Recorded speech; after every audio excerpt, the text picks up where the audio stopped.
Hello parents and professionals, and welcome back to my channel. Today I'm going to be talking to you about why it's so important that you take the pressure off. Take the pressure off of yourselves and take the pressure off of the young people that you are working with. If you are interested in knowing why this is so very important, then just keep on watching. So welcome to the modern Western world, where you are constantly in a state of panic. There is pressure coming from every conceivable direction, especially where young people are concerned. And I'm not just talking about the pressure on them, I'm talking about the pressure that is on you as a parent or a professional working with young people.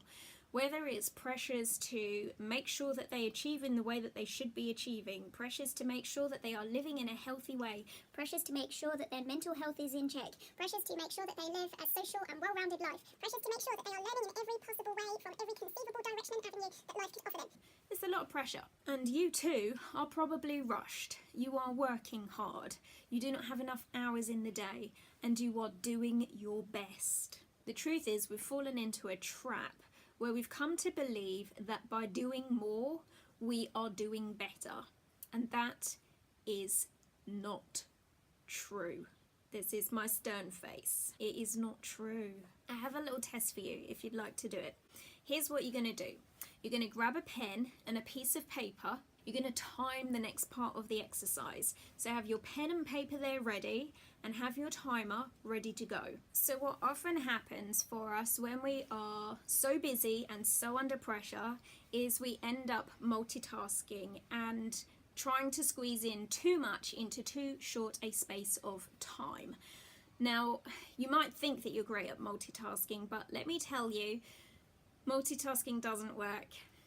And I'm someone who's pretty good at it, but we're going to do an exercise together that will help me prove that to you. So here's what you're going to need. You're going to need some paper, a pen, and some kind of a timer.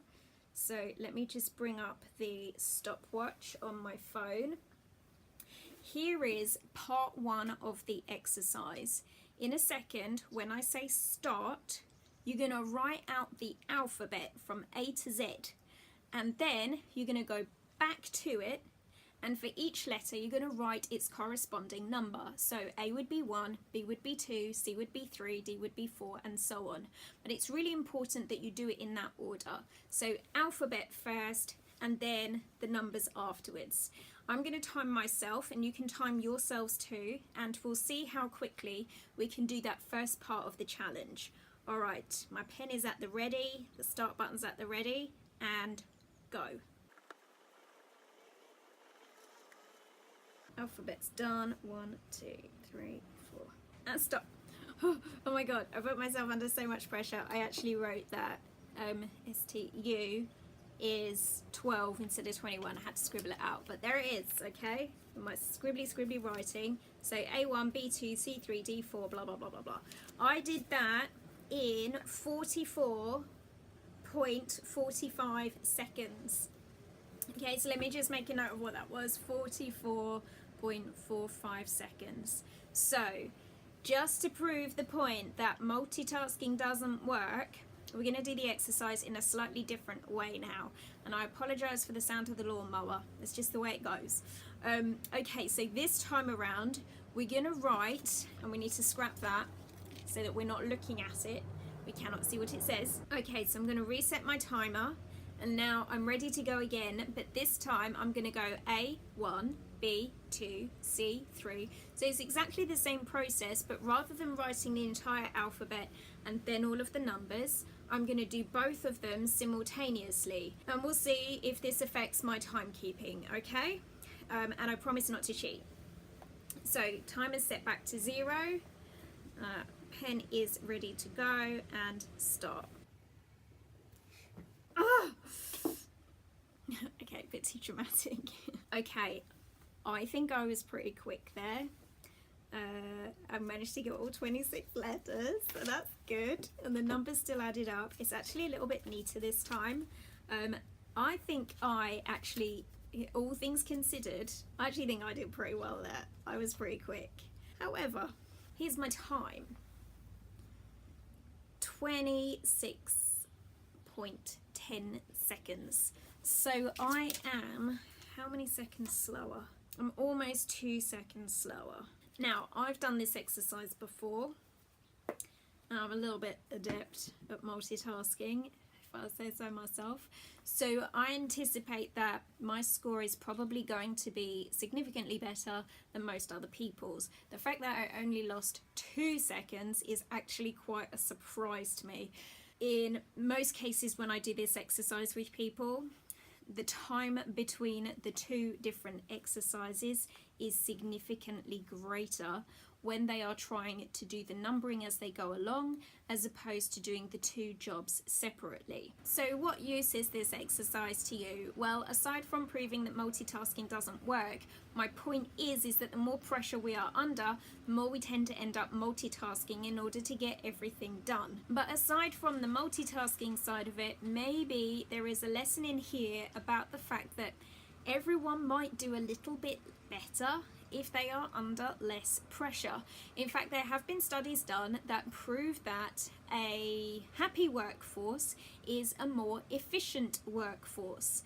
Now, if that is true in the workplace, might it not also be true in the classroom? Could it also be true in your home? Maybe this advantage of feeling less pressured actually serves to make them more efficient, but most importantly to think in a more creative and intelligent way. But the only way that this is ever going to work is if you lead by example. You know that when you're in a classroom, no matter how chilled out the group may be, if you're frantic, that energy seems to transpose itself into the young people that are there. And this is something that parents cannot escape. A stressed out parent will have an effect on their child, whether they think they are or not. I've had parents say to me before, "Oh, but I do really well at hiding it from him." In fact, let me tell you a story. Once upon a time, I had a parent who came to see me, and she had an eating disorder. Now, she swore blind that she kept this eating disorder well hidden from her child. But somehow or another, the child had picked up on this eating disorder. Now, whether or not the parent perhaps wasn't as successful at concealing it as they like to think, maybe it was genetic, who knows, but perhaps it just somehow gets transmitted in a sort of psychological way from that parent's unconscious behavior. And when I say unconscious, I mean perhaps they are doing things that give it away, but they're not aware that they're doing them because they're too busy doing the doing of it. Okay, I paused for a bit because the lawnmower was driving me insane. The lawnmower has stopped. Now there is hammering. Anyways, it's also significantly warmer now. So, what was I going to say? What I was going to say is, if we know that a workforce can be more efficient when they actually work less because they feel less pressured and they are happier doing what they're doing, then absolutely the same thing can apply in the classroom and at home. It's really important that you take a moment to step outside of the frantic and the busy and reduce the amount of pressure that you're putting on yourself and the amount of pressure that you are putting on others. And even if you think you are very conscious of not putting too much pressure on the young people in your lives, if you are putting pressure on yourself, they are still going to pick up on it and it will still affect them. It has to apply for both of you and not just for one or the other. And just to reiterate what I said at the very start of this video, I know that you are doing your best, and it's because you're doing your best that you're probably doing so much. But the point is, you might be able to do even better by doing a little less. So take the pressure off of yourself, take the pressure off of others, and notice what a difference it makes. Not just in terms of productivity and efficiency and the level of achievements that we're seeing, but actually in terms of things like social connection and meaningful conversation and all of the other positive ramifications that this can have. And let me know in the comments box how you get on when you go about doing it. So that is all for today. If you have enjoyed this particular video, then go ahead and give that like button a good hard poke. Subscribe to the channel if you haven't already by hitting the red subscribe button, and then click the notifications bell next to it so that you get get notified the next time I upload a video for you. But for now, thank you so much for watching, and I'll see you on the next one. Bye!